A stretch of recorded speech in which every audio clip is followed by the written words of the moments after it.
Okay, so we are about to cover the religion of the ancient Minoans. So, like we talked about in the last lecture, this is not a Greek people. This is the earliest civilization in Europe. Knossos, matter of fact, has a throne. If you ever go there to the site, and I keep saying that as if people just generally go out there. I've gone out there so many times; it's almost like a second home to me. That's the way it feels. I just love the world of ancient Greece and just the modern Greece too. I mean, Greece is a wonderful place. So if you have never had a chance to travel there, travel there. But if you go to Knossos, there's this one room that's the throne room. And there's actually this reconstructed throne on the wall. So some people say that's the earliest throne in all of Europe. And it's very, very small. It's almost like a wooden stool type of a thing. But I guess kingship back then wasn't as impressive a position as it ended up being later in history. But anyways, kind of off the topic already, and I haven't even started the topic, which is going to be the religion. I told you in the last lecture that we can't read Minoan writing. So what we know about religion from the ancient Minoan world is based completely on archaeological remains, artwork, figurines, sanctuaries. You don't have temples. As a matter of fact, even the Greeks didn't have temples during this period. So I'm going to show you some examples of what they did have, and we'll speculate a little bit as to what their religion was like. Hopefully you'll find this a little bit interesting, the Minoan religion. So let's take a look at Crete again. This is the same map I gave you in the last lecture, so Knossos up near the top. Now, if you look at Crete, the way I handled ancient Egypt and ancient Mesopotamia is I introduced religion by talking about the environment, right? The idea of connecting the powers of nature with divine forces, right? This idea of personalities actually running the show.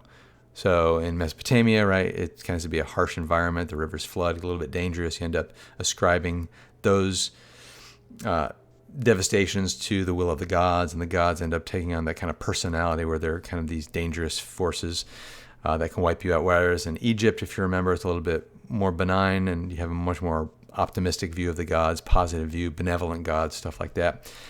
In Crete, I'm not going to point out so much you don't have the river valley civilizations arise here, but you've got an island civilization which was divided up between various regions, right? You've got these coastal plains, and then you've got mountains, particularly three large sections of mountains that kind of break the island up.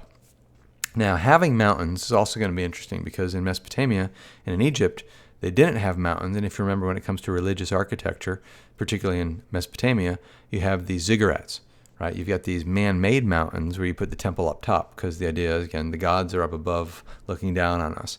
Yet the pyramids in Egypt, which essentially look like mountains, you can see them from miles and miles away. You don't have to do that in a place like Crete because you have mountains already built in for you. So it's natural to identify the tops of these mountains with places for worship. But you also have within the mountain systems themselves caves. And the earliest habitations that we find in Crete happen to be cave dwelling. If you go back far enough, this is going to be definitely pre-Minoan, but in the Neolithic period, you have farming introduced, but you also have people dwelling in these caves. And like I said, there are lots of caves on Crete. After people stop living in the caves, they start to use these for burials, right? So in the very early Minoan period, you actually have burials being done there. Maybe the religious identification with the caves which follows, because they turn into cult centers, has to do possibly with maybe a tradition of ancestor worship or the spirits of the ancestors, right? A lot of times you do have the idea of spirits associated with grave sites. But we do know they stop using them for burial and start to use them for some type of worship. And the cult centers during the Middle Minoan period, I give you a few of them, like the Kamara's Cave, Idaean Cave. These are kind of named after the different mountains and regions. And you'll actually see some of these caves show up in Greek mythology. So, for instance, the god Zeus in Greek mythology, after he is born, his mother Rhea whisks him away from his father to save his life and hides him on the island of Crete. Sometimes in what's called the Dictaean Cave. I think there's other places that refer to it as the Idaean Cave. But he was hidden in a cave on Crete.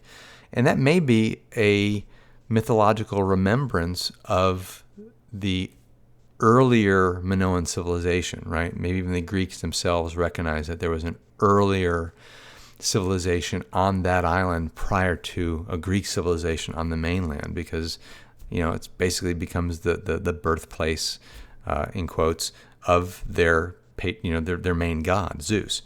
Okay, but I said I wasn't going to be talking about Greek religion just yet, though Greek religion is going to pick up some of the stories from ancient Minoans. Anyways, you also have peak sanctuaries. So up at the top of the mountains, you have sanctuaries where you have worship going on. You've got these remains of bonfires. They don't seem to have offered sacrifice, at least animal sacrifice. They did have figurines and things found at some of these sites, which indicate offerings of some sort. So I guess you can call an offering a sacrifice, but when I wrote sacrifice here, I meant, blood sacrifice. What these figurines are for, again, speculation. You got a lot of little body parts, clay, arms and legs, and things like that. So one theory is people went up there to pray possibly for healing, where you might offer like a model of a body part that you want healed.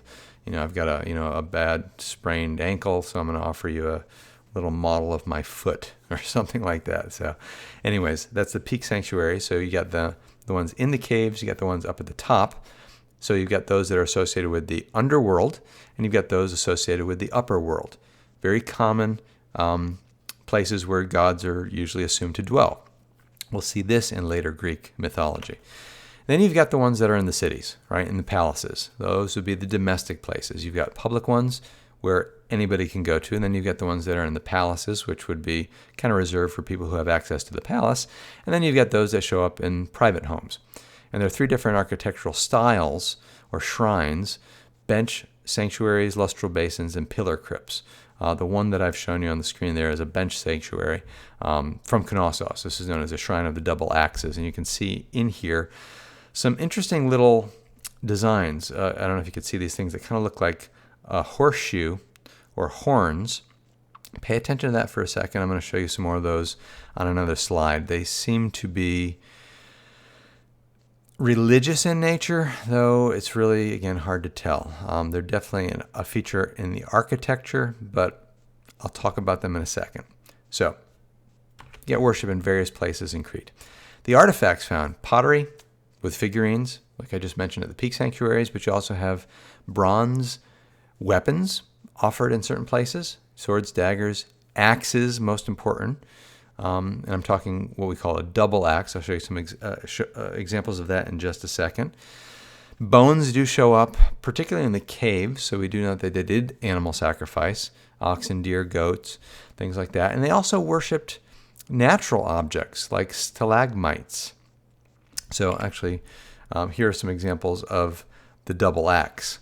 You've got little figurine or little models of the axe. These are not useful axes. These are ceremonial, artistic, small models of axes. On the little gold piece of jewelry there, you could actually see a woman with a double axe in her hand. Might be a goddess, might be a priestess. And then here you've got a very fuzzy picture of a clay pot with this double axe design running around the pot on all sides. So why do I care about the double axe?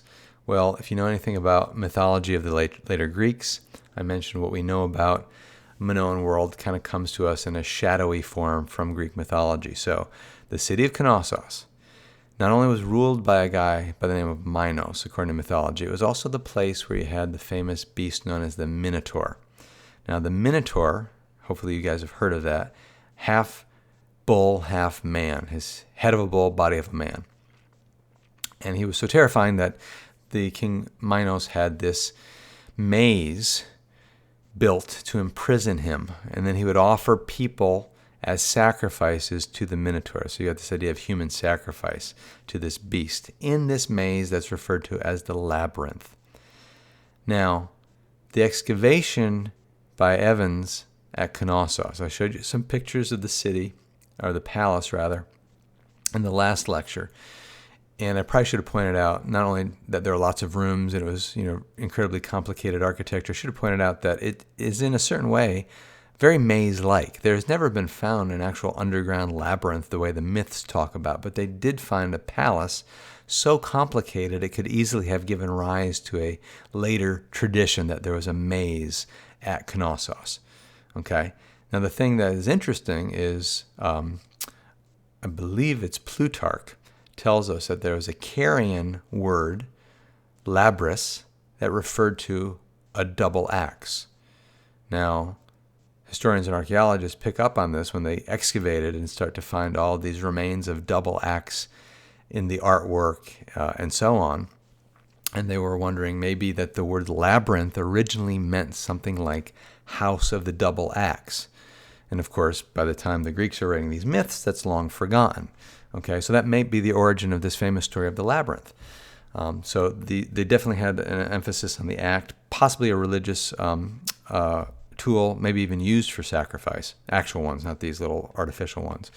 But definitely the double axe. And then those little horns that I showed you on the last picture at that little shrine, you see these in the artwork, not only in actual architectural remains, but in the artwork. Here you see them on the top of, this fresco here, on the top of a building.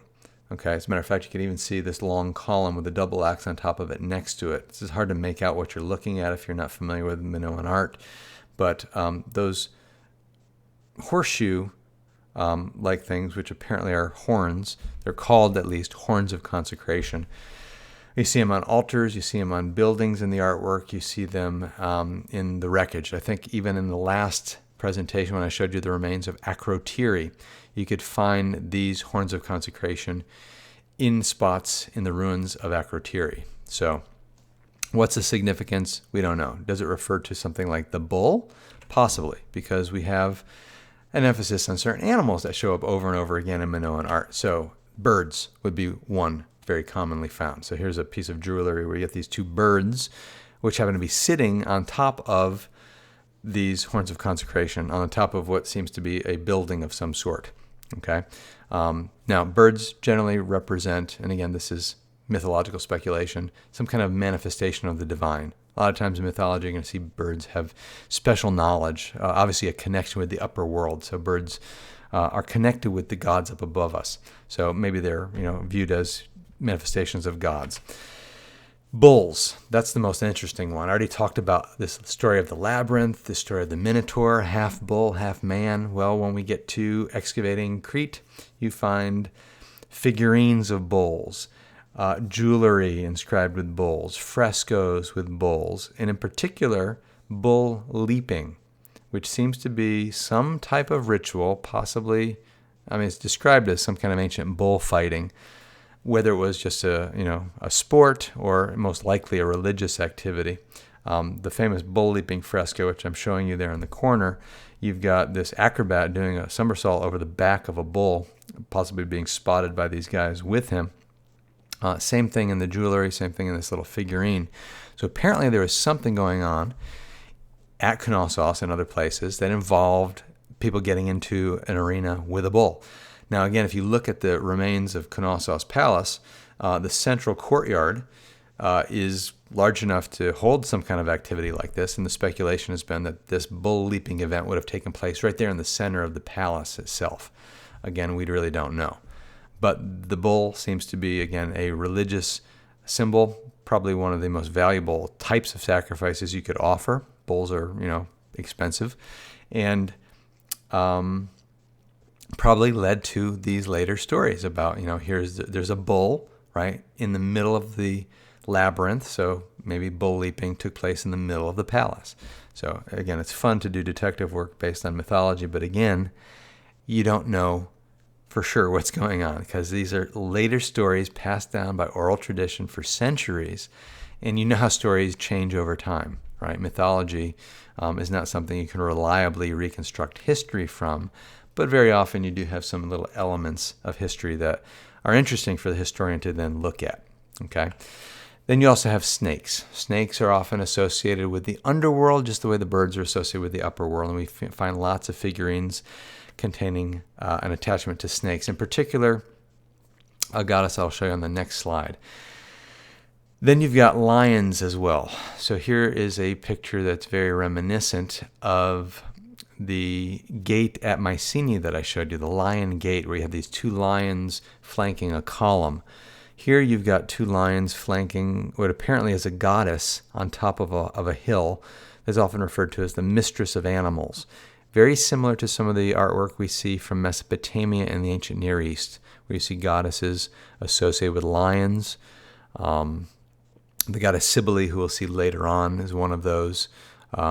She was actually worshipped way back during the Hittite period, so this seems to be a common motif throughout the ancient Eastern Mediterranean and Near East. And again, on this particular work, this is kind of an artist's reconstruction of a little impression, kind of like that bull little jewel there. And you can also see the horns of consecration on it. Okay, talking about the snakes. Let's talk about religious authority. We don't know what they had as far as kings. We only know from the myths that they say they had a king, like Minos. When it comes to the artwork, the only thing we can go off of is the pictures that we have. And the big theory with Minoan religion is that it seems to be a matriarchal religion, based mainly or dominated mainly by a priestess than a priest. Maybe the priesthood was primarily dominated by female figures, though you do see both male and females in some of the artwork, but the female figures far outnumber the male figures, especially when you get to the identification of the figurines that we think of as deities, more goddesses than gods. So the speculation has been, was the Minoan religion a matriarchal religion? Is it even possible that the Minoan civilization could have been a matriarchal society? So even though the myths talk about a king, some people have suggested maybe there was a queen that ruled over the whole thing. This is an example of a scene from the Ayatriata sarcophagus, where you see these priestesses bring an offering. You can see the double axes, you see the birds, you see the bull carried by the guy in the back, all the things that we've already talked about in this religious procession of sorts. And this was found on a sarcophagus, so this was definitely tied to burial. And then the goddesses that are obviously female. I mean, it's hard to have a non-female goddess, but you know what I'm trying to say.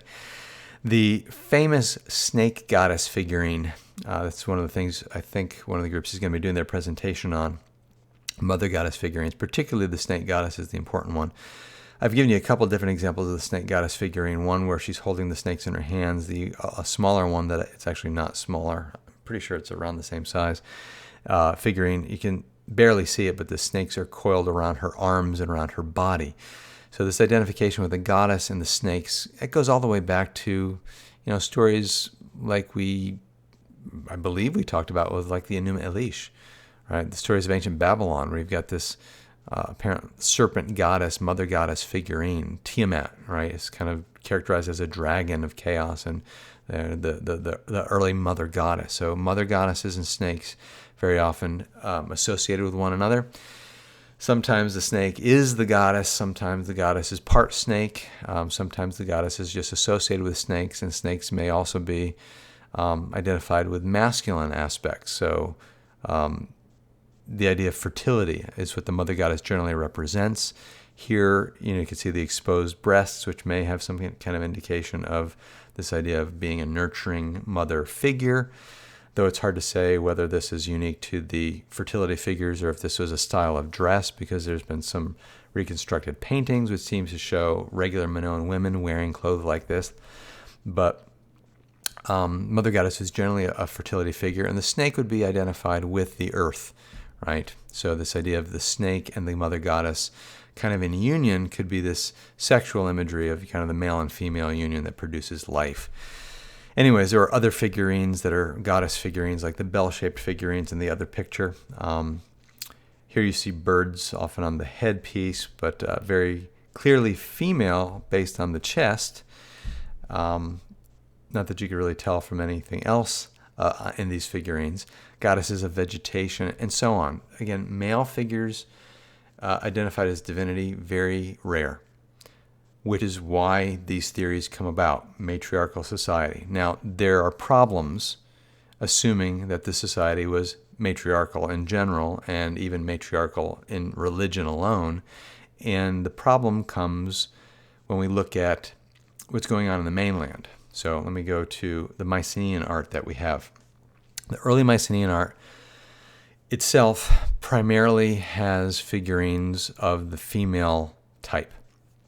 These are Mycenaean figurines, and again, you can see based on the chest of these figurines, and again, these are very abstract, would have been goddess figurines. Matter of fact, almost all the figurines from the Mycenaean world are goddesses as well, or at least female whatever. Okay? So if you were to judge just by the art, you would assume that the Mycenaeans had a religion where they worshiped the mother goddess, and maybe only the mother goddess, and that it was a matriarchal religion. The difference between the Minoans and the Mycenaeans is the Mycenaeans not only left the artwork and figurines, they also left behind written records. Because remember, we can read the linear B tablets, we can't read the linear A tablets. And when you read the linear B tablets, you find all these names. Okay, now the names, this would be a very early form of Greek, but if you look at some of these as they've been kind of reconstructed, like Poseidaone seems to be, that's the last one in that first list there. I'm not going to read all of these. Are, Diwo, those three, the last three, Diwo, Are, and Poseidaone, seem to be Zeus, Ares, Poseidon. Okay? Most people identify those, and it may not look like Zeus when it's spelled with a D, but if you know anything about the way the Greeks pronounced their zeta, it did have a D-Z combined sound. So, Zeus, sometimes people will speculate that it was pronounced with a D. Anyways, seems to be the same god. So from their writing, it's very clear that they had male gods. As a matter of fact, it's kind of 50-50 in the text. Male gods, female goddesses. So is that the same case that we would find in Minoan culture if we could read their records? It's hard to say, right? It looks like a matriarchal society. It looks like a matriarchal religion, but it very well may be the same type of phenomenon where we've got plenty of gods mixed in with the goddesses. Poseidon, like I just mentioned, it's interesting. The Mycenaeans, Minoans, didn't really have temples. As a matter of fact, you're not going to get temples until we get to the archaic period of later Greece. And this is really consistent, by the way, with descriptions we get out of the Homeric writing. In the Odyssey, Homer, for instance, describes the king of Pylos, a guy by the name of Nestor, offering sacrifice to Poseidon on a beach. And here we find in Mycenaean texts not only the name Poseidon come up over and over again, but a lack of temples and this idea of sacrificing and doing these things in a natural setting, much like in the Minoan world. So anyways, one last thing, and we'll wrap up Minoan religion, and it is I think it's the most interesting phenomenon archaeologically. The Minoans, like I said, had no fortifications around their cities. They seemed to be much more peaceful than the Mycenaeans of the mainland. They didn't have a huge emphasis on violence in their art. As a matter of fact, their art, you do see, every once in a while a boxing scene or a few weapons here and there, but it's generally nature scenes, more peaceful stuff. And with the dominance of, apparently female divinities, along with this theory of matriarchal religion, was the idea that this is a much more peaceful religion. And things changed in some people's perspective back in the 1970s with the excavation of a site at Anemospilia, which is on the northern slope of Mount Euctus. This is a site that dates to about 1700 BC. And here are some diagrams of what it might have looked like when it was standing. There's only half of it really that remains. And the half that remains has a really interesting thing going on here. So this is kind of an artist reconstruction. So you've got these three main rooms and a hallway in between. You probably can't make out what's going on here, but in the first room, closest to me, you've got offerings, jars piled up. The second room, you have jars, but you also have in the back what apparently is a statue, or a cult statue. Now the statue's gone. It was probably made of wood. The only thing that remained were the feet, which were made out of clay. So you could tell that there was something standing there, long since disintegrated. Apparently this was a shrine, and the main room for the god would have been in this room. Again, possibly a goddess. The last room, you find an altar. So if you can make out the way they've got the kind of see-through of the walls, in the center of that room there is an altar. On top of the altar is not an animal. On top of the altar is the remains of a male skeleton, probably in the late teen years, maybe around 18 years old, judging by the way they date these things. But on the ground next to the altar is a woman, a female skeleton, or the remains of a female priestess, perhaps. And then in the hall, there was a third body found that was a male skeleton, probably in his 30s, possibly a priest. Now, if you remember 1700, this is when you have the destruction of the palaces. We know there was some volcanic, or rather earthquake activity going on. It seems that this sanctuary actually collapsed in the midst of an earthquake around that time, and has given us this kind of snapshot picture of a religious ritual which is basically in process. I mean, you hear records, you hear stories of human sacrifice, and you find evidence of it in certain places, but very rarely do you come across an actual human sacrifice as it's being conducted, frozen in time, which is what you have here. And this changed the way people viewed Minoan religion. They apparently did practice some things that we tend to think of as a little bit more dark. Human sacrifice is, sketchy, I guess. Most people don't tend to think of it as a good thing. The question is, how often did they do something like this? Animal sacrifice, probably pretty common. Human sacrifice, maybe not so much. At least we would hope that it didn't go on regularly.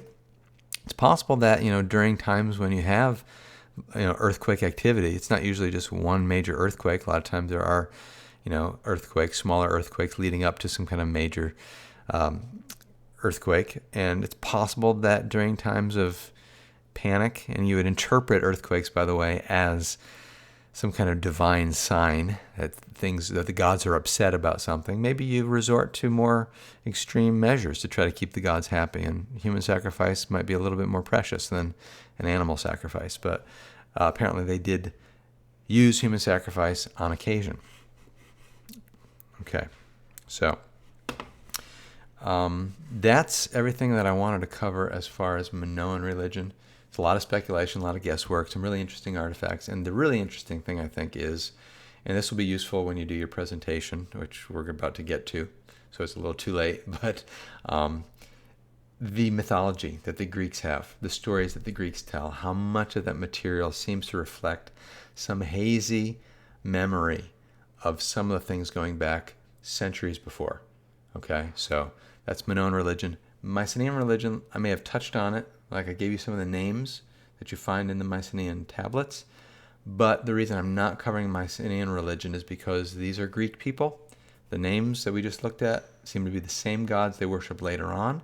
So later on, when we actually talk about Greek religion, you could think of it as an evolution from whatever the Mycenaeans were doing, and we could speculate, but we'll really see what becomes of Greek religion. So I'm going to hold off and deal with it then. Okay, so that's the end of Minoan religion. And next time, we're actually going to be moving on to the next period, which is the archaic period of Greece. So we're just going to keep moving forward in time, and until then, that's it for Minoan world.